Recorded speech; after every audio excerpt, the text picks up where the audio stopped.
Good morning. It's 8:30 Friday morning. It's about to rain. Caitlin's here to help me put this bonnet back on. And then I'm taking this, popping this off the window, boys. Into it. Here she is now. Good morning, Caitlin. Let's get this show up. Doris crying. Barking at the bloody traffic. That's the bonnet back on. And the epoxy definitely isn't cured yet. So surely by this afternoon it will be. So then put that bad boy back in. They test that it's cured and so fully before they put them in. But yeah, this afternoon surely get back into that black Falcon boot. Into it. Start by taking this spoiler off. Bolts look pretty good. They're not too rusty. Surely I won't snap them off. Take those off. Chuck them on the stand. Get it ready for paint, and then number plate off, badges off, and get into the rust on the bottom there. The inside seems to be alright. I'll probably have to replace the sealer and puff it a wee bit on the inside. Oh, it's rusty underneath. Yeah, good times. That's the spoiler on the stand. Bloody great thing, these. It makes it one step closer to be able to paint it. Great stands these, because they have like full access to be able to get in there and panel the edges underneath and stuff without being on one of these and having it in the way. They're mean. Next job to pull these badges off and then get to bare metaling. Revealing how rusty this bloody thing actually is, because this side is bog. That's what bog does when it's over top of rust. It makes like those bubbles, like you can almost pop them. And then original, not bogged over rust, is like, I feel like, you know, it just looks like paint over the top of rust, where not that big, like, yeah, hard to actually describe. Because that's definitely bog under there, 100%. And I actually know it's bog too, because look at the paint touch up. Somebody's soft edge off there, around there, and puffed it out. You can see the, oh, you can't from my light actually. Can't see it on camera, but you can see the puffed out bit right there. Looks like that, but not a line, you know. Yeah, the mask down here. Get rid of these, so it's the bog knife. Push it in there. Cut the double-sided tape off. Easy as that. Boom. Oh wow, badge is off. Moment of truth.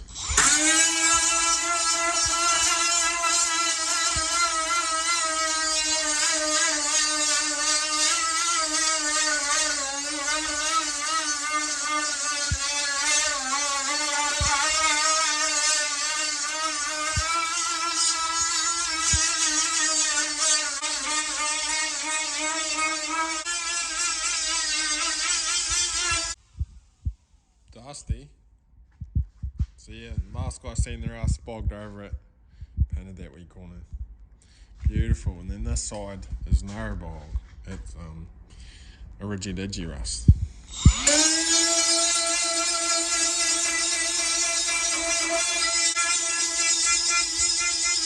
I'm good. All this dust doors. The grinder out, made a couple wee patches here. A few wee ones, big one here. And then this through here, because you could just bog over that like they've done in the past, but it always comes back, so I'm cutting it out. I'm just going to clean up the inside, the metal there, and epoxy it, reseal it. And we're off to a great start. Oh yeah. How good. Delicious. Oh wow, the inner's actually bogged too.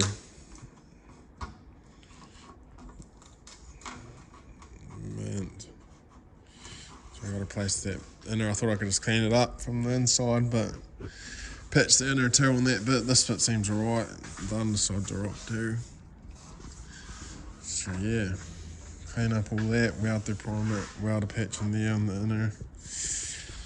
Blow out all the rusty, dirty debris. So I'll tell you that bird will rattle me. Oh, not too bad, but yeah, it does. So yeah, let's clean that out.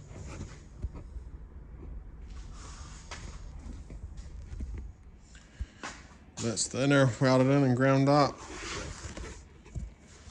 Good times. Now do the outers. Weld through primer. That's that all welded up. Looking a bit better. Now time to grind it up and skim some filler over it. Then prime it, and then I'll seal the inside and then paint it. That's that ready for a bit of filler. It ain't flash, but it's cheaper than buying a new one. And a new one would probably be rusty too. Second hand, there's a coat of filler in there. How good. Hell yeah, boys. As I'm filming this, I hit 50 subscribers. Yeah, definitely won't making videos because it keeps me productive. I've got to prove I've done something for the day, you know. Need to get into that chest machine. Need to get into that. That'll be a good video. Me straightening the sill out and cutting it off and welding new one on. Yeah, I reckon that'll be my homepage video and my video that I share to all my socials. A good video, that one. Surely I might ask a few people about editing it properly for me, making a cool thumbnail and stuff. Yeah, fuck yeah. Future's looking bright, unlike my shed. One day this place will be bright. Monday morning, reader update. Earless sprayer did a terrible job of it.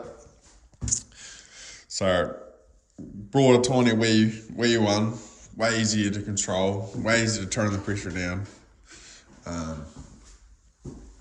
Yeah. Gave one coat, but I'm gonna give it a sand today and coat it again because that first airless sprayer, God, it can get some runs real easy. It's unreal. So yeah, gotta sand it on my runs and do it again. Look how bad it is, holy shit. Yeah, so I'm just gonna use this wee one. Way better than the big bloody one for roofing and fencing and shit. Yeah, good times. I'm learning. Monday morning, that's that filled in. There's a couple of dents up there that I did as well that I didn't notice. They possibly could have been from the distortion of my patch. But yeah, get this masked up, sanded, primed, ready to paint tonight. Well, I've got some plastic down, decided to bog this again because it being black, it shows up all the infections, even though there's badges that go there that would hide it. It was just a wee bit ripply to feel. Just tidied that up a bit more. Not going to worry about sanding this yet. Not going to worry about masking it off for the primer overspray either, because it'd be fine. I'll just whiz that off with the orbital. Got it masked like this rather than back masked. This is where you put 2-inch tape behind there and then stick plastic to that.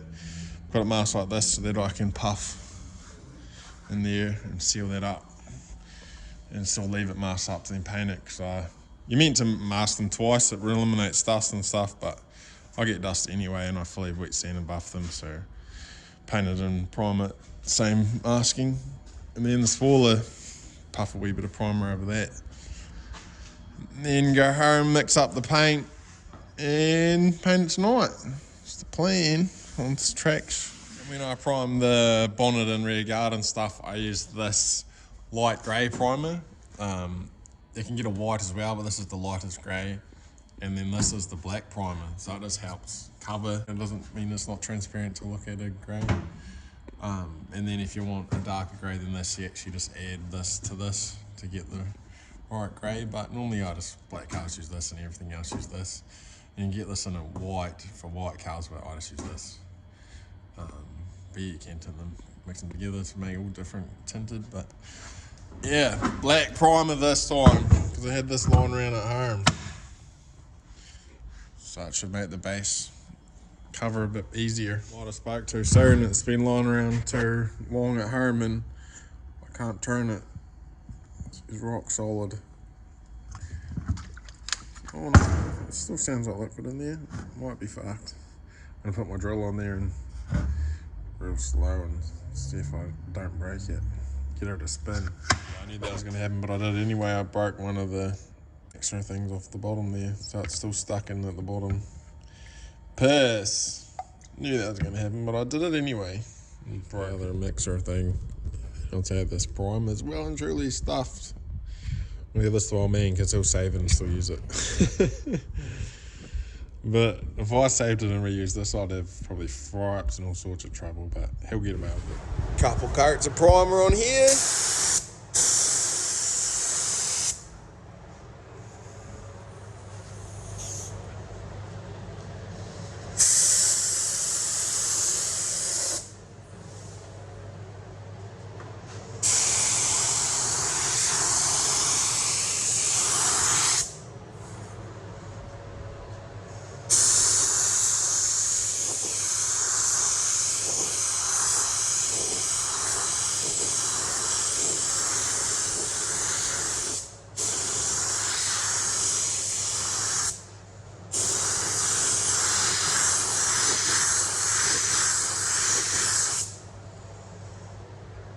Oh well, that's those parts primed and my heat pump sounds like it's dying.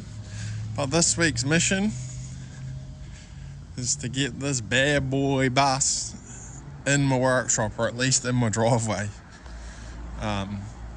Doesn't look that big. What? It frickin' is.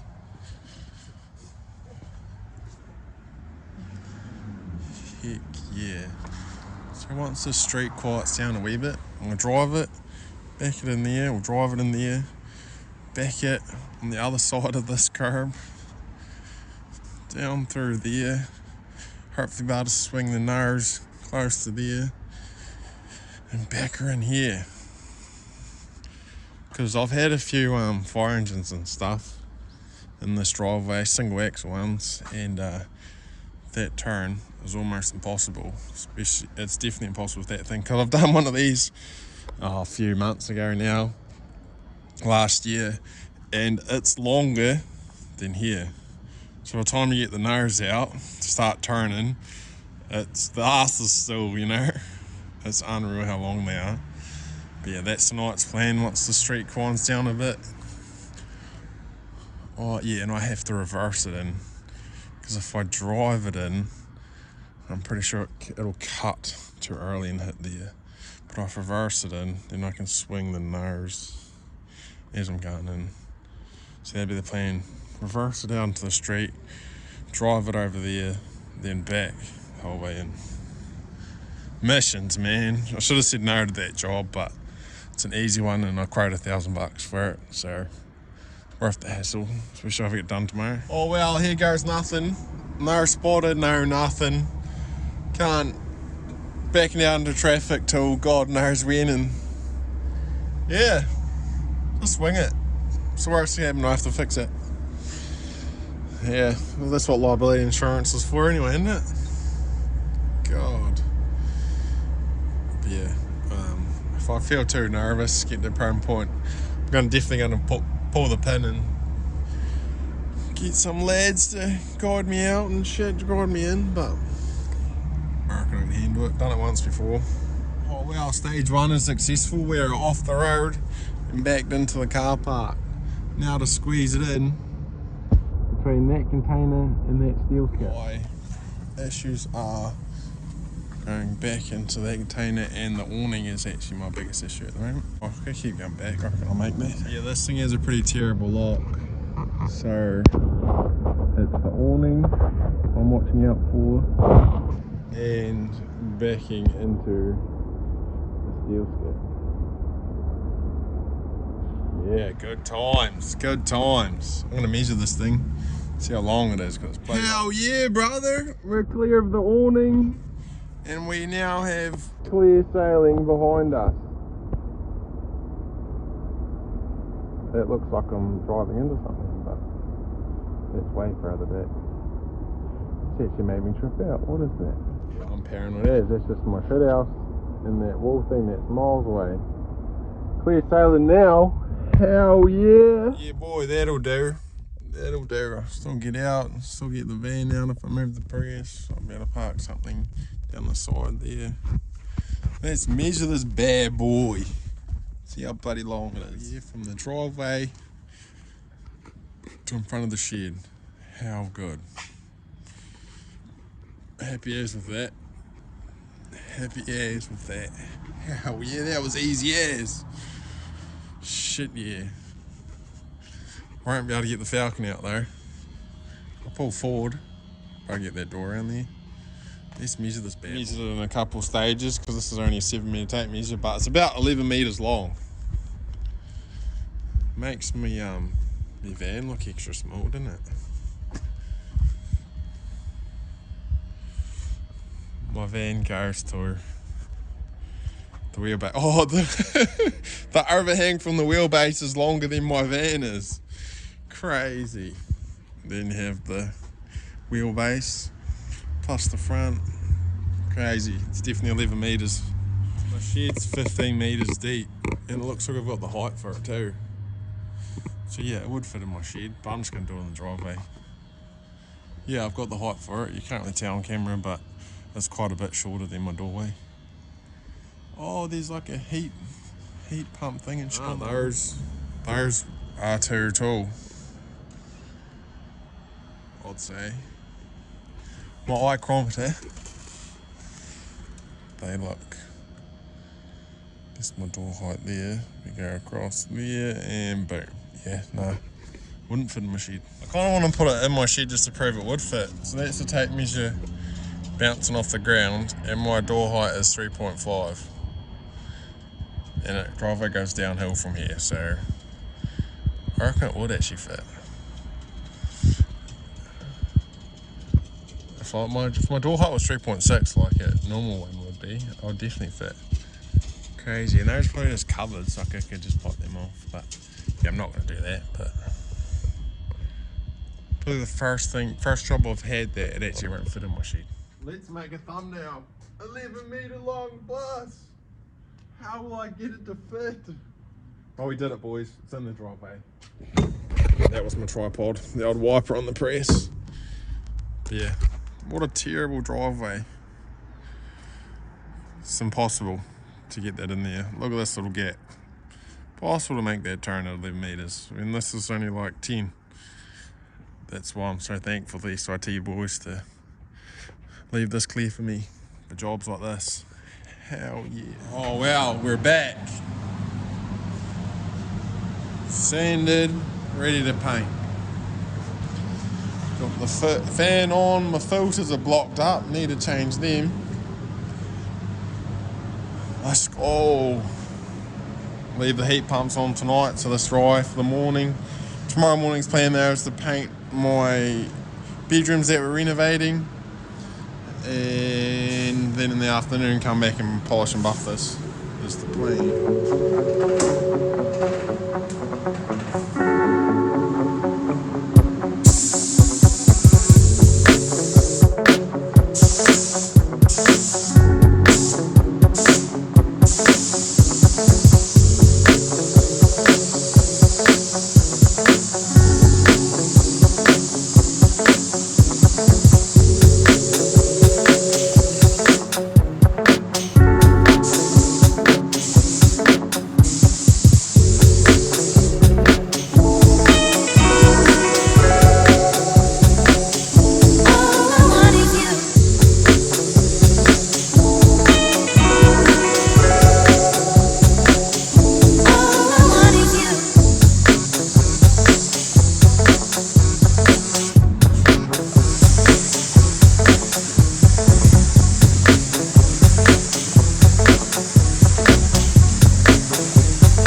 Monday night. That's that all sprayed up. Looks pretty good, apart from the dust once again. Middle of the workshop paint job thing, so you can see all the dust in it. Not great, and I was a bit heavy on this, a bit heavy on the end. See all the drips hanging off the edge here. Two-handed when I was spraying, because I started at the bottom and worked up. It was obviously far too heavy at the bottom, so that'll need a wee D-nib with a razor blade maybe, or a careful sand. Trying to drip off the bottom. Oh, I was trying to run there too. Just see that sag there. Rocky, I'm an absolute amateur. We drip off this end too. I'm sure that'll be alright. I'm going to crank this heat pump up now, which will probably spit a whole lot of dust at it. But yeah, I want this shit to dry this time. I don't want to wait till bloody Wednesday like last week. Yeah, that'll probably fire more dust into it. Let's go. Actually pretty gutted about that run. It's only getting worse too. It doesn't actually look that bad on camera, but it is pretty bad. It is pretty bad. Look at it. Look at the edges. Ah, piss.